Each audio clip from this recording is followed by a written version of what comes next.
Skate Superstar is an arcade game featured throughout Five Nights at Freddy's Security Breach. As a Five Nights at Freddy's fan, I was really excited to play Security Breach prior to its release, but was somewhat disappointed with how unfinished some parts of the game felt.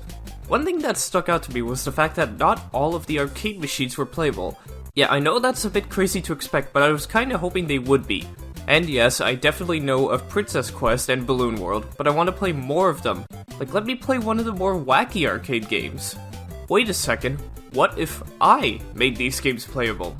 I clearly have the skills to, and I'm sure that if I wanted the games to be playable, more people would as well. That's why I decided to make the first arcade game you encounter, Skate Superstar, fully playable in an arcade-styled game.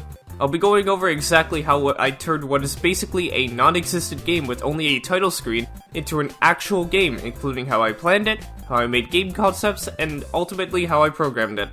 With all that out of the way, let's jump right into making Skate Superstar into an actual game. Alright, let's go over how I plan to make the game. I'll first go over what I do for every other game I make, and that is a game design document. The first thing I had to come up with was a genre for the game. Obviously the game has to have skateboarding as a main concept, but I had to come up with what genre fit best.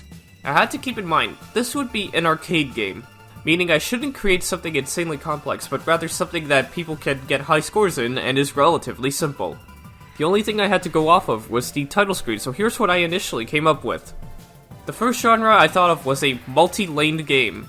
I don't know the exact name of this type of game, but think of something like Plants vs. Zombies where you have multiple lanes and you must survive.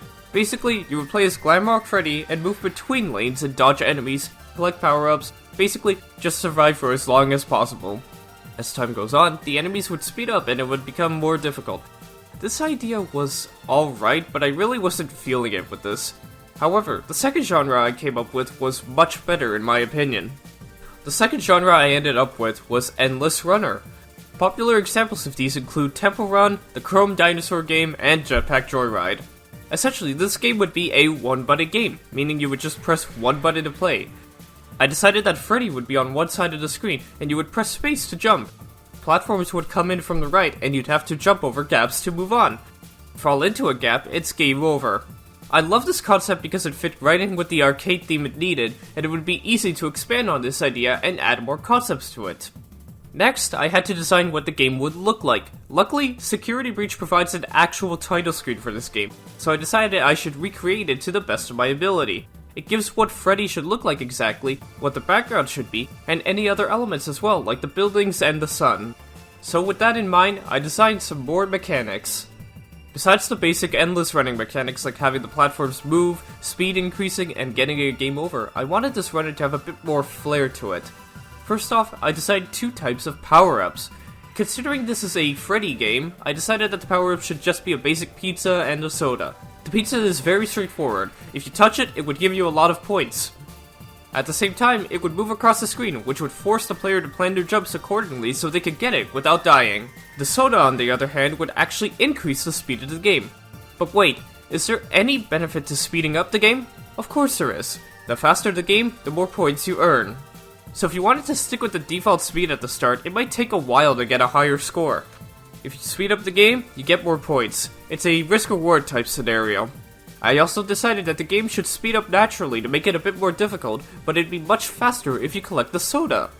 Next up, I needed a mechanic to make the game a bit more spicy, so I decided on originally creating a heart system, which would tie into the next item being spike balls.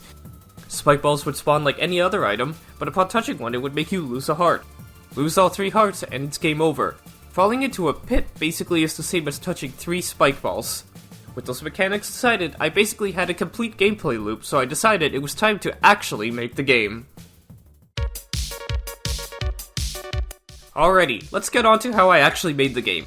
The first thing I did for this game was actually recreate the sprites from the actual arcade game. I basically used the arcade machines in the game as a reference and mapped out what the sprites would look like, and it looked a bit like this. With the main character artwork design, I decided to work on programming the game's main mechanics. The first thing I programmed were the platforms which would infinitely spawn in. Let me explain how this works. In this game, there is a timer that is constantly running. When that timer reaches a certain number, it spawns a platform. The platform's length is then determined randomly, and it spawns in a chunk of them before spawning a gap. The gap to jump across is also determined randomly. Alongside the platforms, I also programmed the player.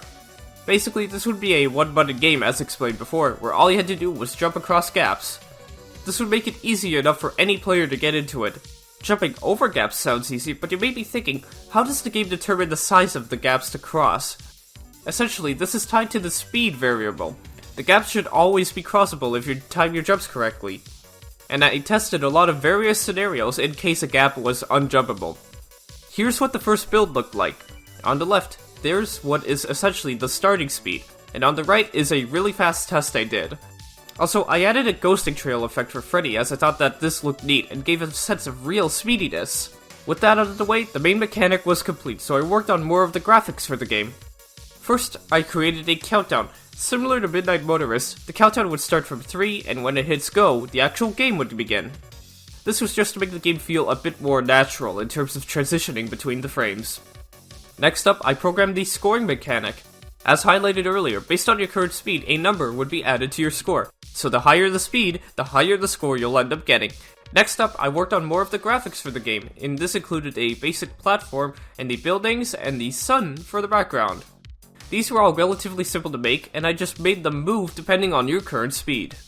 Alongside this, I designed the two power-ups mentioned from earlier being the pizza and the soda. These took next to no time at all, and then I implemented these into the game.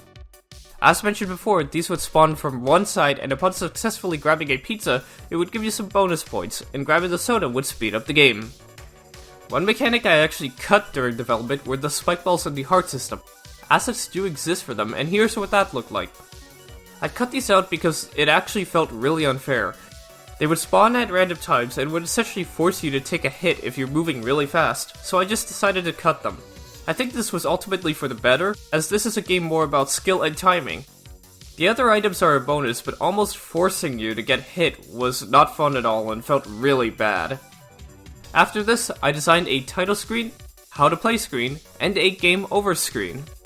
Between all of these as well, I implemented a high score saving mechanic, meaning you could keep track of your scores and brag about it to your friends.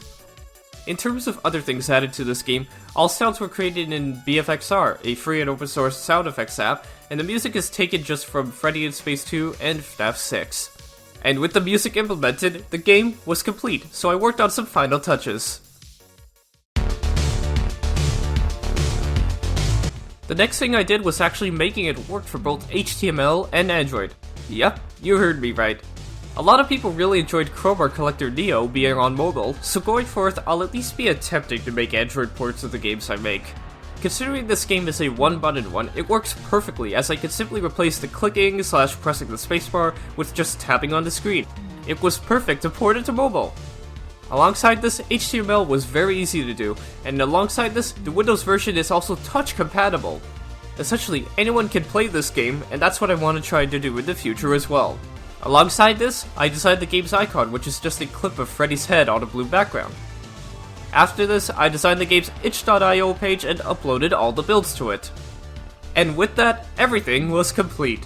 I really enjoyed making this game come to life, and I hope you guys do as well. And I hope you enjoyed this video as well. Let me know in the comments what your high score is, and if there's any other game in Security Breach you want me to reimagine.